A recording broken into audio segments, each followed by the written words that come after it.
Léegun tí ń ṣe jàgídíjàgan ẹ̀kọ́ bẹ́ẹ̀ la sì léegun tá a fi ń tọrọ owó àwa ń ṣe lẹ́yìn nítorí pé àṣẹ àwọn bàbá wa ni ká dáfá lóòjọ́ káru lóòjọ́ a máa jẹ́ kí ẹbu awọ́ dájú tọ̀nà gbẹ̀rì lọ ìwà máa jẹ́ gbégún jáde ká máa fi tọrọ owó ká máa yálé onílé ká máa sọ pé fún lówó ọdún mi àṣà tí ọ̀dà ni irú ẹ̀ kì í wáyé lọ́dọ̀ tiwa aláṣà alẹ́sìn alẹ́kọ̀ọ́ anímọ̀ a sì ń tẹ̀lé ń tẹ̀n bàbá wa tí wọ́n ṣe àìsẹ́pọ̀ wa eléyìí ẹni múlù wa ní mú tẹ̀síwájú ló ṣe jẹ́ pé nílùú ọ̀la tiwa kò síjà láàrin mùsùlùmí kò síjà láàrin kìrìsìtẹ́nìtì kò síjà láàrin ẹni tó tún jẹ́ oníṣẹ̀ṣe pàápàá ọdún eléyìí tá à ń ṣe tọ́bọ̀ wa láyé yìí kò sójú wa rí káwá máa ṣe Egúngún ILEYA festival eléyìí làkọ́kọ́ a mọ̀ pé bàbá kú tẹ̀mí bá tún gùn a tún ṣe Christian Egúngún festival kọlọ́dúnmọ̀lẹ̀ kọ́ wà pẹ̀lú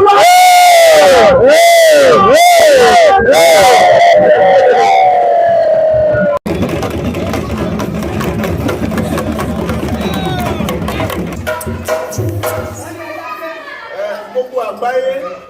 bẹ́yàn bá ní kò síṣẹ́ ṣe irú ẹni bẹ́ẹ̀ ń tanra rẹ̀ ni agbogbo wọn ni wọ́n ti wo tiwo egele eégún tẹ̀ ń wò yìí odi ni kò lè sọ̀rọ̀ kèé sì ń sọ̀rọ̀ tí bá ń súre fún yàn ọlápẹ̀rẹ̀ àṣẹ tí máa fi súre fún gbogbo aráyé bẹ́yàn bá tọrọ ọmọ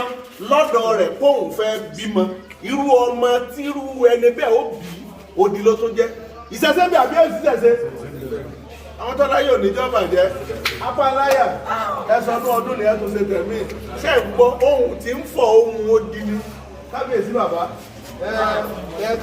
kíjó fún wa láyò bí ayọ̀ kọ́nà òsí kọ́nà ńlá kọ́mọ́ kù díẹ̀ káàtó gbogbo èyí tẹ́ ẹ sọ pátá ẹlẹ́dẹ̀ wa ló ń bọ̀ kílẹ̀ náà kọ́ tẹ̀ wá lọ́wọ́ lórí bẹ́ẹ̀ lọ́sẹ̀ bẹ́ẹ̀ láṣẹ bá láṣẹ bá rúmọlẹ̀.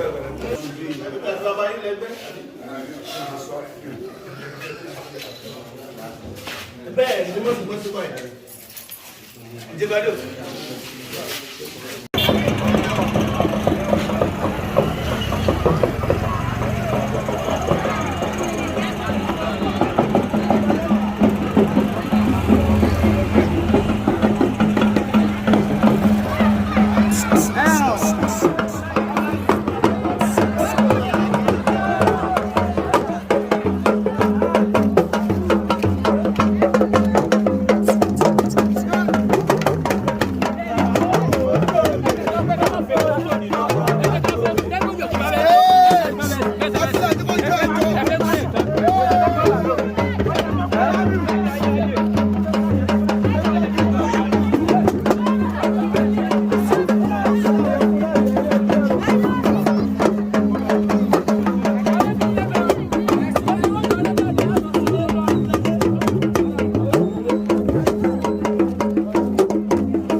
Ah!